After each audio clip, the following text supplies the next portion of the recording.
The ululations had barely ended when she saw it. Her groom, the man she had prayed for under countless moonlit nights, the man who had knelt before her family with palm wine and kola nut, was kissing another woman, his ex, behind the church. It was as though the sun dimmed, and the laughter of the crowd turned to silence in her ears. Her heart, so full of joy only moments before, shattered into pieces sharp enough to wound her soul. That morning, Amina woke to the sound of drums and women singing outside her father's compound in Ibadan. The air was heavy with the fragrance of fried puff-puff and jollof rice simmering in iron pots. Neighbors trooped in with baskets of gifts, wrappers tied tightly on their waists, joy radiating like the harmattan sun. She had dreamt of this day since childhood, walking down the aisle in her white gown, her hands trembling as she reached for Kabiru's. He had promised her the world, promised her that her laughter was his wealth, her smile his inheritance. "Today I become your wife," she whispered to her reflection as the makeup artist drew delicate lines on her face. Her eyes glittered like rivers at dawn.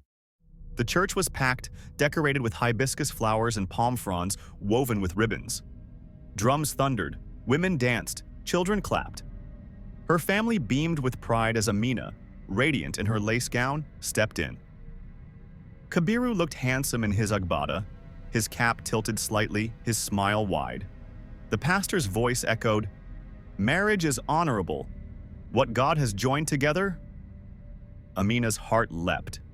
She could already see their future, children running around the compound, evenings by the fire, prayers shared at dawn. But fate is cruel. Just before the exchange of vows, Kabiru excused himself. She thought nothing of it, perhaps nerves, perhaps water.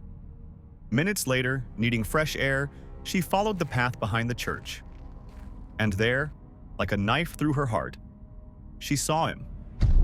His lips pressed against Halima's, the ex-girlfriend she had begged him to leave behind. His hands lingered on Halima's waist, his eyes closed in a passion he had never shown her.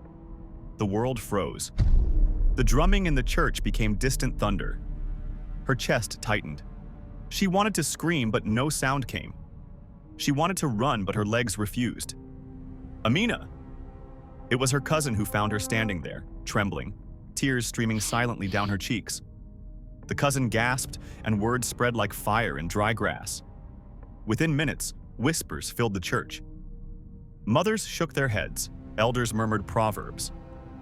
When the frog in the water laughs, the one on the land knows why. Kabiru returned, adjusting his agbada as if nothing had happened, but the crowd's eyes pierced him. Amina could not move.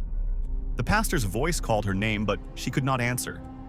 Instead, she turned and walked out of the church, her veil trailing in the dust, her tears baptizing the ground beneath her feet. Back home, her mother held her like a child. "My daughter, a man who betrays you on the day of honor will betray you in the days of hunger and sickness. Better to cry today than to cry forever." But Amina's heart felt hollow.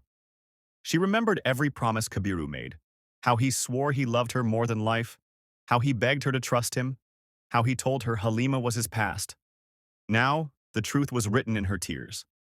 Neighbors came with words, some pitying, some mocking. "Eya!" She was left at the altar. Others whispered.